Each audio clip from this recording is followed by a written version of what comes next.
अस्सलाम वालेकुम व्यूअर्स, इस वक्त मैं मौजूद हूँ कराची शहर के मसरूफ़ तरीन दस्तरखान इत्तेहाद तहफ़्फ़ुज़ फाउंडेशन के दस्तरखान पर, जहाँ लोगों को बिला तखसीस साल के 365 दिन यहाँ पर खाना खिलाया जाता है। रमज़ान अगर आते हैं तो उसके अंदर लोगों को राशन दिया जाता है, लोगों को अफ्तारी कराई जाती है, सहरी कराई जाती है और उसके अलावा तमाम दिनों के अंदर लोगों को बिला तखसीस खाना खिलाया जा रहा है। और मैं सबसे पहले यहाँ की सबसे ज़रूरी बात ये बताना चाहूँगा मेरे नाज़रीन को, देखने वालों को, कि इस दस्तरखान की सबसे बड़ी क्वालिटी ये कि इस दस्तरखान को इसके चेयरमैन महमूद हुसैन बाजवा बड़े नज़्म और ज़ब्त के तहत चला रहे हैं और उनका मिशन यही है कि गरीब की खिदमत की जाए, गरीब की आवाज़ बनी जाए।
बकरीद आ गया, बकरीद के अंदर भी इज्तिमाई के अंदर में भी आप हिस्सा ले सकते हैं। ये हमारे ऑफिस के ऊपर में बोर्ड लगा हुआ, जिन भाइयों जिन बहनों को जिन हजरात को यहाँ पे आके हिस्सा लेना वो आप आ जाए। गरीब की आवाज़ है ये इत्तेहाद फाउंडेशन की ये आवाज़ है। आप हमारे दस्तरखान को देखें, अभी आप यकीन नहीं जानेंगे कि 1 बजे से 12 से लेके 2 बजे तक यहाँ पे खाने का इंतजाम ये 4 साल से, ये 5 साल से हम लोग अल्हम्दुलिल्लाह इसको करते हुए आ रहे हैं। और आपकी अफजाई चाहिए, आपकी मोहब्बत चाहिए, आपकी लगन चाहिए मेरे भाइयों।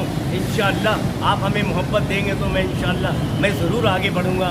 आपसे मेरी गुजारिश है। और एक बात बताता चलूँ मैं आपको कि ये बकरीद के अंदर में इत्तेहाद फाउंडेशन वालों ने गरीबों के लिए, मिस्कीनों के लिए जो इंतज़ाम किया है, इंशाअल्लाह इज्तिमाई के अंदर में वो भी इंशाअल्लाह हम पूरा करेंगे।